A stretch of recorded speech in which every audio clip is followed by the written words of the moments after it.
Hello friends, welcome too early classes. हम लोग profit loss पढ़ रहे थे। प्रॉफिट लॉस की हमने 2 वीडियो अपलोड कर रखी है। इससे पहले जो लोग नए हैं प्लीज़ प्लेलिस्ट में जाकर के उसको आप बेसिक से समझ सकते हैं। चलिए स्टार्ट करते हैं। पहला क्वेश्चन आपकी स्क्रीन पर लगा हुआ है, देखते हैं इसको कैसे सॉल्व कर सकते हैं।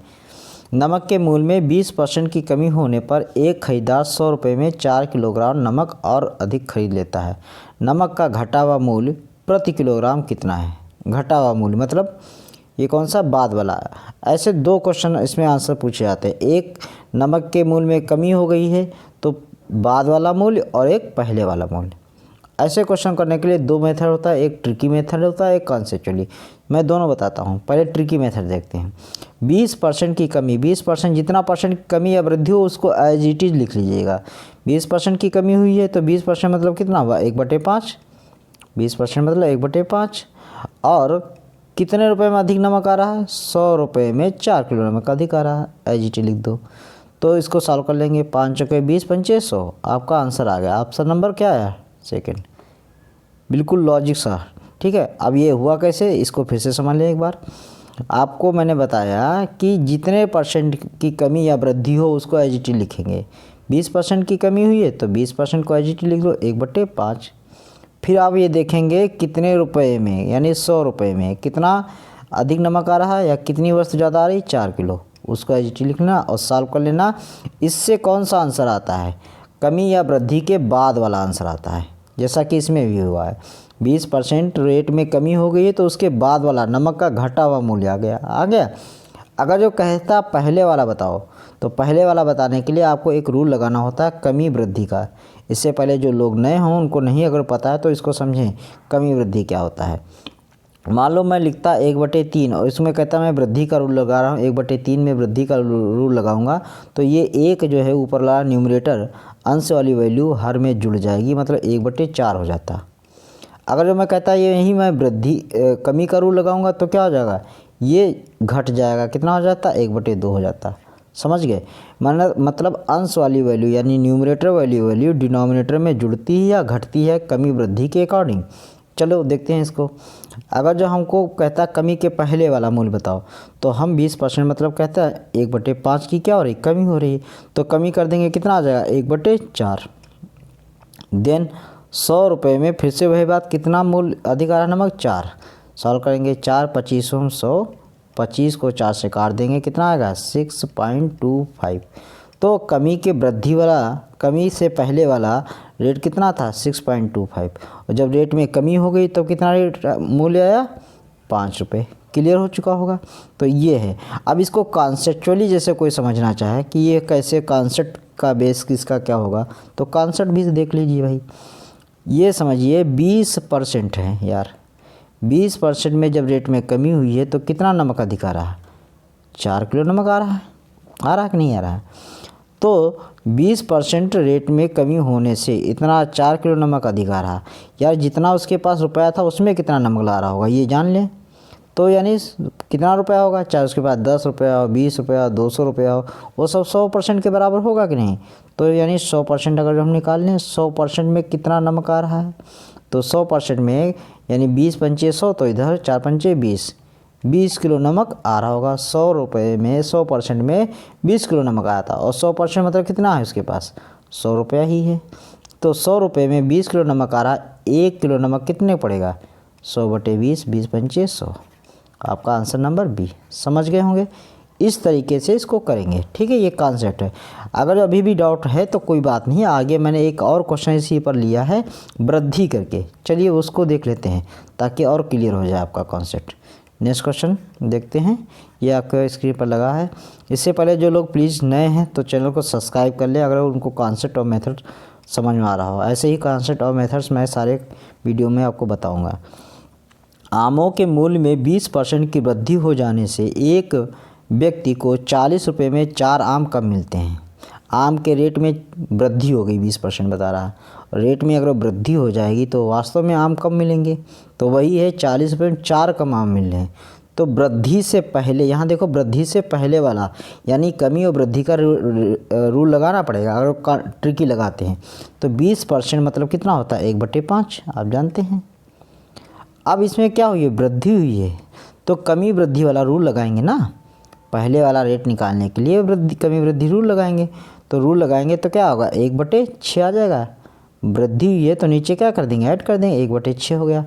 अब कॉन्सेप्ट वही कि 40 रुपये में कितना, 4 आम ज़्यादा आ रहा था तो डिवाइड कर देंगे। तो 4 दहम 40 और 2 पंचे 10 और 2 तिये 6, तो कितना आया, एक आम का रेट कितना है, 5/3। इसने पूछा है 15 आमों का मूल बताओ, तो 15 आमों का मूल मतलब 15 से क्या कर देंगे, मल्टीप्लाई। 5 15 पचम 25, आंसर नंबर डी आ गया। ठीक है, क्लियर हो चुका होगा। इसको भी कॉन्सेप्चुअली अगर करना चाहो तो आप कॉन्सेप्ट से इसको भी कर सकते हैं। ठीक है, इसको भी कॉन्सेप्ट के थ्रू आप कर सकते हो। आप लोग करके देखिएगा, अगर नहीं आता है तो आप कमेंट में करिएगा, तो मैं इसको कॉन्सेप्ट से भी दोबारा बता करके दिखाऊंगा। ठीक, चलिए नेक्स्ट क्वेश्चन देखते हैं। नेक्स्ट क्वेश्चन क्या है, ये रहा आपका एक और क्वेश्चन आपके स्क्रीन पर है। एक व्यक्ति अपने टाइपराइटर को 5% की हानि पर बेचता है। कोई एक टाइपराइटर है 5% की हानि पर बेचता है। यदि वह इसे 80 रुपये अधिक पर बेचता है, ठीक है, कितने रुपए, 80 रुपये अगर अधिक पर वो बेचता बता रहा है, तो उसको 5% का लाभ होता। आप ये समझें कि 80 रुपये जब अधिक पर बेचता तो क्या होता है, यानी वो जो 5% की हानि हुई थी वो भी फ़ायदे मिलते, वो प्लस हो जाता, और 5% जो लाभ हो रहा है, यानी ये कितने परसेंट के बराबर होता, 10% के इक्वल हो जाता है कि नहीं। 5% जो कम हुआ था वो, और 5% ये जो अधिक है, तो 10% बराबर 80। ठीक है, तो टाइपराइटर का मूल्य कितना होगा, 100% होगा कि नहीं। तो यानी कितना आ जाएगा, 800 रुपये। ठीक है, यही क्रय मूल्य हो गया, ऑप्शन नंबर डी आ गया। देखिए ना, इसी पर एक और क्वेश्चन आपको मैंने डाला है, उसको भी आप देख पाएंगे इसी तरीके से। भाई 80 रुपये अधिक बेचे से 5% जो नुकसान था वो हुआ, और 5% अधिक लाभ मिलने लगा है, मतलब 10%। इसी पर एक और क्वेश्चन आपको आगे मिलेगा, देखेंगे तब तक। चलिए नेक्स्ट क्वेश्चन देखते हैं क्या है। एक और क्वेश्चन आपके लिए स्क्रीन पर लगा हुआ है, इसको देखें, ट्राई करें। कह रहा है एक व्यक्ति 2 कुर्सियाँ 120 रुपये प्रति कुर्सी की दर से बेचता है। बहुत अच्छा क्वेश्चन है, इसको आप समझेंगे। ठीक है, क्या कह रहा है, एक व्यक्ति है 2 कुर्सियाँ 120 प्रति कुर्सी की दर से बेचता है। यदि एक कुर्सी पर 25% लाभ कमाता है, ठीक है, और दूसरी कुर्सी पर 25% की हानि उठाता है, इस प्रकार से उस व्यक्ति को कुल कितने रुपए की हानि हुई। आप लोगों ने ऐसे क्वेश्चन बहुत बार किए होंगे, लेकिन उसमें रुपये नहीं पूछता है, प्रतिशत हानि पूछता है, और आपको डायरेक्ट फार्मूला मालूम होता है। अगर यहाँ प्रतिशत की बात होती तो आप डायरेक्ट फार्मूला लगा देते। क्या होता है फार्मूला, मैं आपको बताता हूँ, जिनको नहीं मालूम है वो सुन भी लें। कोई भी व्यक्ति 2 वस्तुएं बेचता है, ध्यान रखिएगा, बेचेगा, 2 वस्तुएं समान रेट पर बेचेगा, एक को X% लाभ पर, दूसरे को X% हानि पर। देखिए मैं लिखे दे रहा हूँ, एक को X% लाभ पर और एक को X% हानि पर। इसको मान लो प्रॉफिट पर बेचा, इसको लॉस पर बेचा, तो उस पूरे लेन देन में हमेशा उस व्यक्ति को x²/100% के बराबर क्या होगी, हानि होगी। ये फार्मूला होता है, जिनको नहीं मालूम है नोट भी कर लें। मतलब नोट क्या करना है, कोई भी व्यक्ति 2 वस्तुएं अगर जो समान रेट पर बेचता है, एक को X% लाभ पर, दूसरे को X% की हानि पर, तो उस व्यक्ति को सदैव x²/100% की हानि होगी। ठीक, तो ये होता तो आप निकाल लेते, लेकिन यहाँ परसेंट नहीं, यहाँ रुपये में पूछा है। चलो अब देखते हैं, रुपये का भी कहानी देख लेंगे। अब ये समझिए 2 कुर्सियाँ बेची 120 रुपये, एक कुर्सी 120 रुपये, तो दोनों कितने बेची होंगी, दोनों आप बताएंगे 240 रुपये बेची हैं। दोनों कुर्सियाँ 240 रुपये बेची हैं। तो उसने 25 यानी x² मतलब 25 का स्क्वायर, 25 इसका मतलब 25/25, 25² यानी x²/100% की हानि। आगे प्रतिशत आएगा, प्रतिशत मतलब नीचे एक और 100 आ जाएगा, इतने की हानि हुई होगी। चलो सॉल्व करते हैं, 25 चौके 100 और 25 चौके 100, यानी 1/16 रुपये की क्या हुई है, उसको हानि हुई है। मतलब अगर जो उसका 16 रुपये क्या है क्रय मूल्य था, तो 1 रुपये की उसको क्या हुई, हानि हुई। जब भी बेचा होगा तो कितने रुपए बेचा होगा, 15 यूनिट का बेचा होगा कि नहीं बेचा होगा। 15 यूनिट बराबर आप कहेंगे 240 रुपये। हानि कितने की हुई, वही पूछा है 1 यूनिट की, तो 1 यूनिट बराबर कितना होगा 240/15। सॉल्व कर लीजिए। 15 का नम 15, 9 बचेगा, 0 हो जाएगा, 15 छक्का 90, यानी 16 रुपये की क्या हुई है, हानि हुई। Option number D. क्लियर हो चुका होगा। इस तरीके के क्वेश्चन को आपको आगे की वीडियो में मैं और भी कराऊंगा। ये बड़े अच्छे क्वेश्चन होते हैं, बार बार पूछे जाते हैं। चलिए नेक्स्ट क्वेश्चन देखते हैं क्या कहता है। नेक्स्ट क्वेश्चन आपकी स्क्रीन पर आ गया। ये देखिए बहुत इंपॉर्टेंट क्वेश्चन है, इसको भी लोग इसमें भी फंस जाते हैं। ये क्वेश्चन पूछा जाता है बार बार। एसएससी CHSL में 2-3 बार ऐसा क्वेश्चन पूछा गया है। एसएससी में काफ़ी बार ऐसे क्वेश्चन देखने भी मिलते हैं।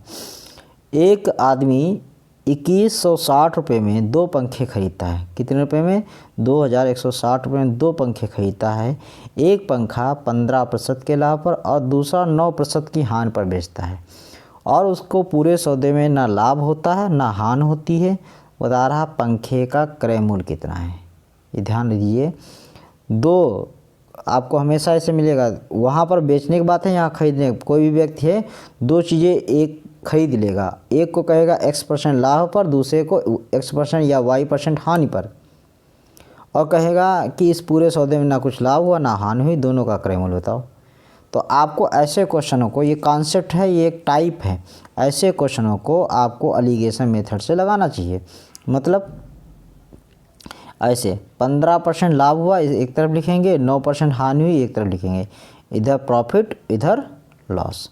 और जब हाँ बताया कुछ सौदे में ना लाभ हुआ ना हानि, उसको क्या करें आप बीच में लिख दें, यानी ना लाभ हुआ ना हानि हुई, यानी 0% पर।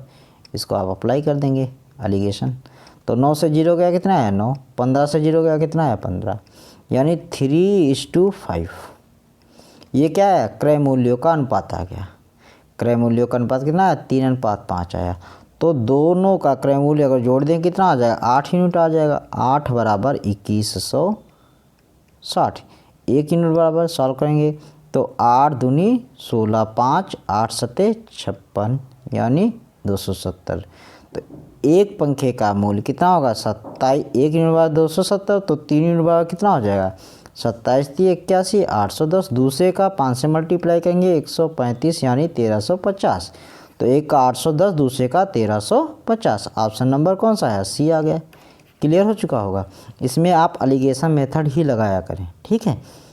अगर कोई डाउट है तो आप कमेंट ज़रूर करें, मैं इसको और अच्छे से और बता सकता हूँ, ठीक है। नहीं तो आप नेक्स्ट वीडियो में भी देखेंगे ऐसे क्वेश्चंस। चलिए देखते हैं नेक्स्ट क्वेश्चन क्या है। एक और क्वेश्चन आपके लिए बड़ा अच्छा, ऐसा क्वेश्चन हम लोगों ने अभी पीछे किया था, ठीक है। देखते हैं क्या कहता है। यदि एक व्यक्ति अपनी कुर्सी को 720 रुपये में बेचे, कितने रुपए में 720 रुपये में, तो उसको 25% की हानि होती है।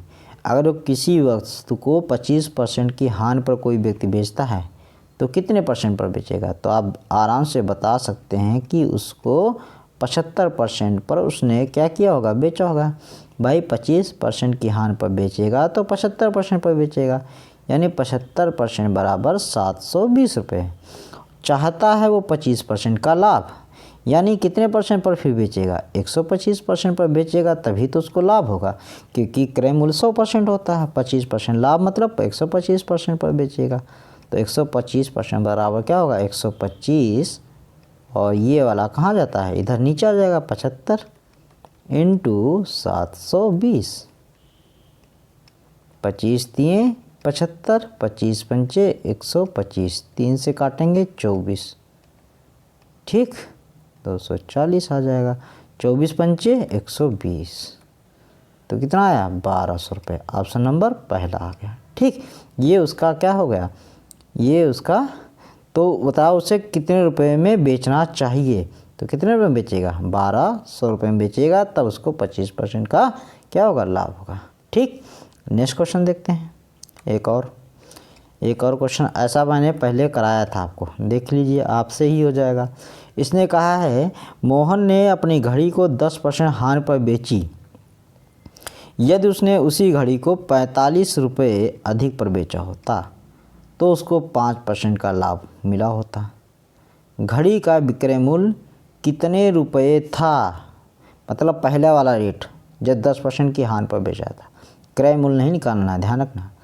तो ये ध्यान दीजिए 45 रुपये जब अगर अधिक पर बेचा होता तो उसको क्या होता, 10% जो वो हानि हो रही थी वो भी उसको मिल जाता और 5% अधिक मिल जाता, तो कितना मिलता, 15% के बराबर होता कि नहीं होता। ये 15% बराबर 45 रुपये। और कह रहा है पहले वाला रेट बताओ, पहले क्या 10% की हानि पर बेच रहा था, यानी कितने परसेंट पर बेचा होगा, 90% पर बेचा होगा कि नहीं। तो 90% बराबर क्या होगा, 90/15 गुणे 45, 15 तिये 45, यानी 9 त्रिक 27, 270। ये आ गया आपका विक्रय मूल्य। क्रय मूल्य पूछता तो 100% निकालते। क्लियर हो चुका होगा। हाँ, इस टाइप के क्वेश्चन को आपको ऐसे ही करना चाहिए और इसी पर आपको क्वेश्चन अपने बुक से देखें और ट्राई करें। अगर वीडियो पसंद आई हो तो प्लीज़ लाइक और सब्सक्राइब करना ना भूलें। Thank you very much. मिलते हैं नेक्स्ट वीडियो में।